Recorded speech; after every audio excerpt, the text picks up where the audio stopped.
If you're not willing to go in there and face yourself, you're not gonna find anything.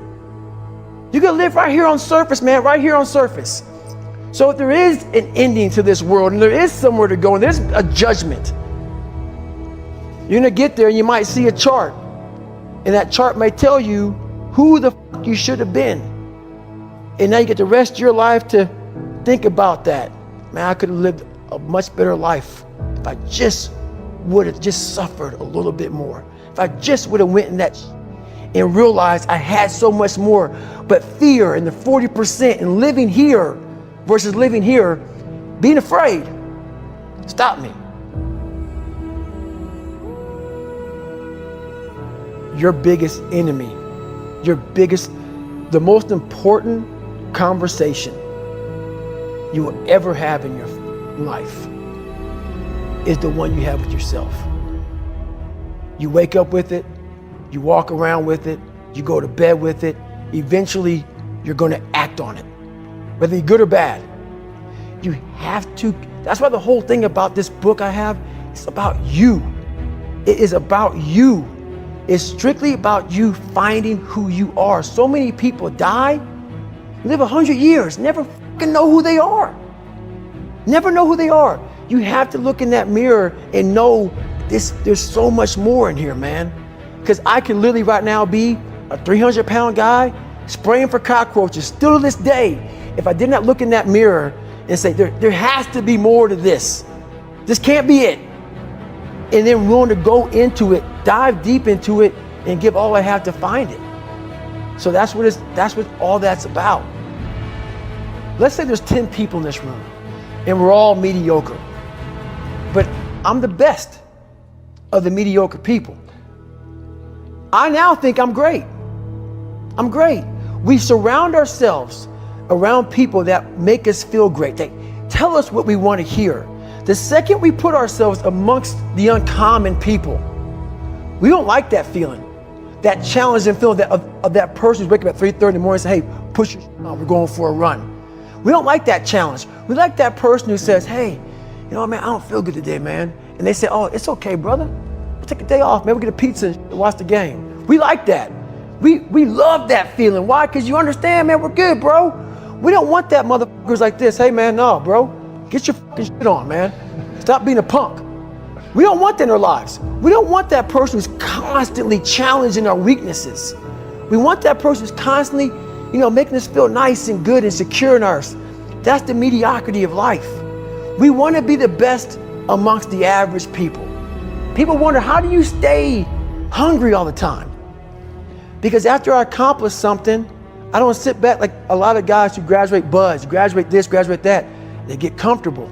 They wonder why I'm getting weak, man. I don't know, I lost my edge. What's going on? Because once you hit the top of the fucking mountain, guess what happened? I'm good. I'm good, so you wonder why you're falling down now. Because once you reach the top of the mountain, you gotta build another one. That's mediocrity. There's a lot of people in mediocrity who have a nice resume, but they're one-timers, man. They hit a one-time deal, they busted it open, got a lot of money, but they're good.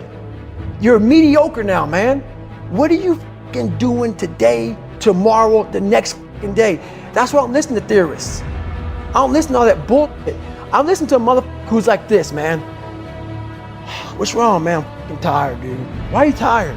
Because tomorrow, I gotta do the fucking shit again, man. Whatever this shit is that made me fucking nauseous and sick to my stomach, it made me hurt.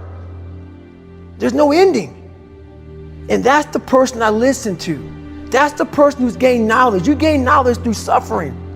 And on the other end of suffering is a world that very few have ever seen.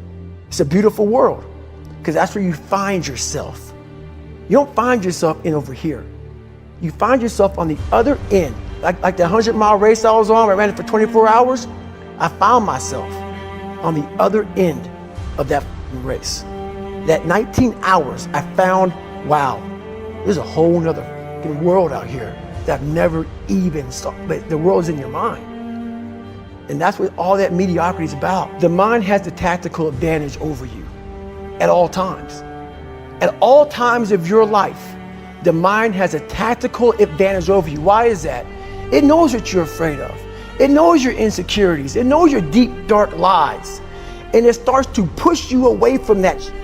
It pushes you in a direction that is comfortable. The mind controls everything.